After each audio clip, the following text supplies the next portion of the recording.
Hi hello. आज आपण खूप छान टॉपिकवर बोलणार आहोत. स्वतःच्या कामाचा फ्लो कसा शोधला पाहिजे. जर आपण ह्या पॉइंटकडे आवर्जून लक्ष दिलं तर नक्कीच आपण प्रत्येक काम खूप छान प्रकारे आनंदी मनाने आपण ते पूर्ण करू शकतो. जसं की काही पॉइंट आहेत त्याकडे आपण आवर्जून लक्ष देऊ. सर्वात अगोदरचा पॉइंट आहे आपण जे काम हाती घेतले आणि त्याच्यामध्ये आपलं विचलित मन असेल असे कोणते पॉइंट आहेत त्या पॉइंटला आपण दूर सारलं पाहिजे. जसं की एखादी गोष्ट करत असताना आपलं चित्त विचलित होतं अशी कोणती गोष्ट आहे आणि ज्या गोष्टीमुळे आपलं चित्त विचलित होतं त्या फ्लो मध्ये यायला परत आपल्याला 20 मिनिटं लागतात. समजा आपण हातात काम घेतलंय लिहिण्याचं आणि ते खूप छान मनाने आपण लिहितोय आणि जर त्याच्यामध्ये आपल्याला डिस्टर्ब झाला, आपल्याला एक टेक्स्ट मेसेज आला किंवा व्हॉट्सअप मेसेज आला तर आपलं लक्ष लगेच मोबाईलकडे जातं आणि ते मोबाईल हातात घेतल्याच्या नंतर आपण तो मेसेज पाहतो. तो मेसेज असू शकतो ओके आपण नंतर बोलू थँक्स एवढा फक्त छोटा मेसेज असला तरी आपण त्याला पाहिल्याच्या नंतर लगेच फोन हातातून ठेवू शकत नाही. का तर आपल्या मनात असं येतं की चला आपण थोडं सोशल मीडिया पाहून घेऊ. म्हणजेच काय आपण ज्या कामासाठी आनंदी वातावरण तयार करतो त्या फ्लो मध्ये आनंद घ्यायचा विचार करतो आणि त्याच वेळेस छोट्याशा एका शब्दाच्या टेक्स्ट मेसेजने आपलं मन विचलित होतं आणि जो काही कामाचा फ्लो आहे तो पूर्णपणे विस्कटून जातो. आपण त्या फ्लो मध्ये यायला वेळ देत नाही आणि तो आनंद निघून जातो आणि त्या कामात आपण टार्गेट पूर्ण करू शकत नाही. तशाच प्रकारे आपण दुसरा पॉइंट पाहू शकतो. दुसरा पॉइंट आहे आपण स्वतःला पुरेसा वेळ दिला पाहिजे. स्वतःला वेळ देणं म्हणजे काय केलं पाहिजे तर कोणतेही काम करायच्या अगोदर आपण स्वतःला 15 मिनिटं दिले पाहिजे.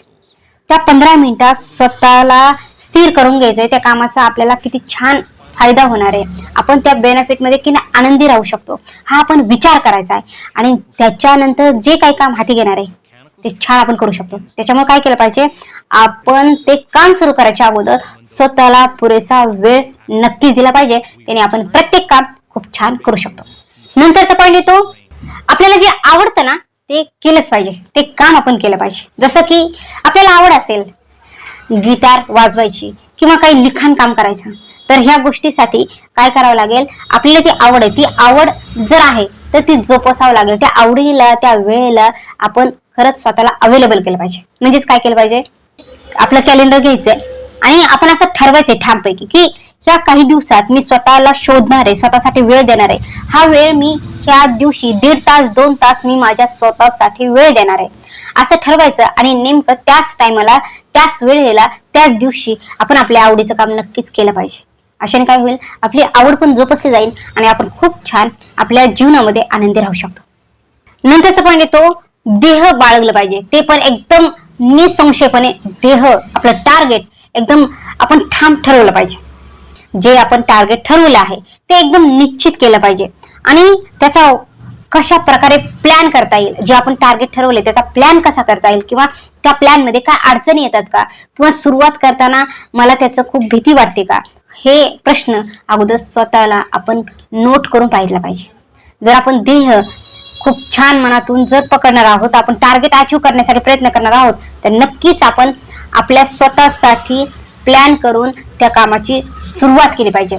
तरच आपण खूप छान आपले काम सक्सेस करू शकतो. नंतरचा पॉइंट येतो स्वतःला छोटे छोटे आव्हान दिले पाहिजे. आपल्याला जर आपल्या जीवनामध्ये खूप छान आनंदी राहायचे, खूप काही अचिव्हमेंट करायची तर छोटे छोटे आव्हान आपल्या स्वतःला दिले पाहिजे. हे छोटे छोटे आव्हान आपल्याला खूप काही आनंदी ठेवू शकतात. आपण आव्हान देतो पण कधी कधी असं होतं आपल्या आवडीचं काम असेल ना आपल्याला तिथे 2 तास आपले गेले तरी ते आपल्या लक्षात येत नाही. पण त्याच जागी जर आपल्या आवडीचं काम नसेल ना तर आपल्याला 30 मिनिटं सुद्धा खूप जड व्हायला लागते. असं का होतं तर आपण ते काम करताना त्यामध्ये इंटरेस्ट घेतच नाही. त्याच्यामुळे काय होतं आपल्याला ते काम कधी करेल आणि ते कधी काम सोडून देईल आणि मी माझ्या दुसऱ्या कामाला कधी मोकळं होईल असं आपल्याला व्हायला लागतं.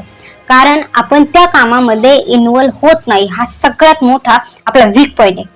आपण जर स्वतःला आव्हान देत असेल तर जे काम आपल्या हाती येते त्याच्यात नक्कीच आपण थोडं थोडं थोडं स्वतःला आव्हान द्यायचं. म्हणजे हे मी खूप छान करणारच आहे, मी हे करू शकतो किंवा हे पूर्ण करणारच असं स्वतःला ठाम ठरवायचंय आणि जे काम आपण हाती घेतले ते खूप छान आनंदाने कसं मी पूर्ण करेन हे आपण पाहायचं आहे.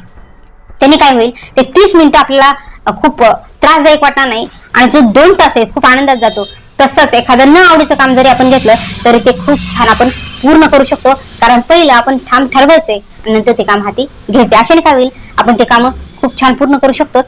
सगळ्यात इम्पॉर्टंट पॉइंट हा आहे की आळस आणि उत्साह हे दोघं एकत्र कधीच नसतात. जर एखाद्या गोष्टीबद्दल आपल्याला उत्साह असेल तिथे आपल्याला आळस नाही येऊ शकणार. आपल्याला कितीही सांगितलं की फोन ठेवून दे किंवा आता उशीर झालाय तरी आपण फोन ठेवून नाही देणार. आळस म्हटलं म्हणजे वाचायला रीड करायला सांगितलं एखादं बुक किंवा एखाद्या गोष्टीबद्दल जर नक्कीच आपल्याला कॅल्क्युलेट करायचं असेल तर त्या गोष्टीचा आपल्याला लगेच कंटाळा येणार. कितीही आवर्जून सांगितलं की सुरुवात करू तरी ते होणार नाही. का? कारण आनंद जिथं असतो तिथं नैराश्य नसतं आणि जिथं नैराश्य असतो तिथं आनंद व्यक्त होऊ शकत नाही. त्यामुळे काय केलं पाहिजे, आपण नेमकं कोणत्या फ्लो मध्ये आपण खूप छान प्रत्येक काम करू शकतो हा आपण विचार केला पाहिजे. त्याच्यामुळे काय केलं पाहिजे, आपण आपल्या कामाचा फ्लो आपल्या आनंदाने शोधायचा आहे. त्याच्यामध्ये हे काही पॉइंट आहेत ते आत्मसात करायचे आणि खूप छान आपल्या लाईफमध्ये अचिव्हमेंट प्राप्त करायची. तुम्हाला जर माझा व्हिडिओ आवडला असेल सबस्क्राईब करू शकतात. नक्कीच हा व्हिडिओ पाहिल्याबद्दल खूप सारे धन्यवाद. Thank you very much.